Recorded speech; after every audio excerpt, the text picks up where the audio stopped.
আমি যোগদানের পরের দিনই বলেছি ঢাকা শহরের ভিতরে দূরপাল্লার কোনো গাড়ি কাউন্টার থাকা যাবে না।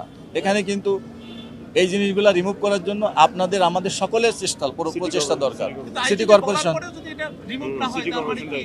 না, আইজিপি একা আমি লিডিং নিতে পারি, কিন্তু আপনাদের সকলের সিটি কর্পোরেশন আছে, আপনার বাসের মালিকরা আছে, কাউন্টাররা যারা অনেকে আছে, তার নিজের এলাকার প্রভাব খাটিয়ে হ্যাঁ আমার বাড়িতে আমি কাউন্টার বানাবো, কি করবেন আপনি?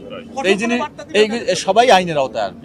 আইনের মাধ্যমে এগুলো আমরা আস্তে আস্তে একটা সিস্টেমে নিয়ে আসবো। দেখেন আপনি যেটা বললেন, এই ঢাকা শহরের সব যাত্রী যদি গাবতলী থেকে যাওয়া শুরু করতো তাহলে তো এখানে আপনি ঢুকতে পারতেন না, আমি আসতে পারতাম না।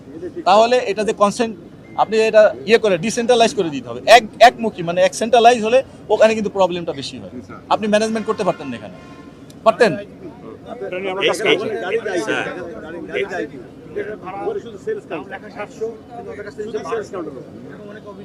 এটা আপনার স্ট্র্যাটেজি কোনো প্রমাণ আছে?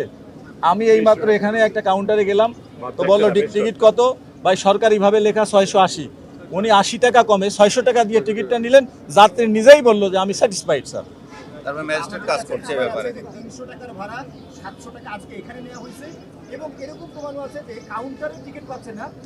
আমি বলি আপনাদের সাথে কিন্তু এখানে ম্যাজিস্ট্রেটও আছে, মেট্রোপলিটন ম্যাজিস্ট্রেট। সাধারণ মানুষ তো জানেই না কার কাছে তারা সে নালিশটা দিবে, বলছে পুলিশ তদন্ত করবে।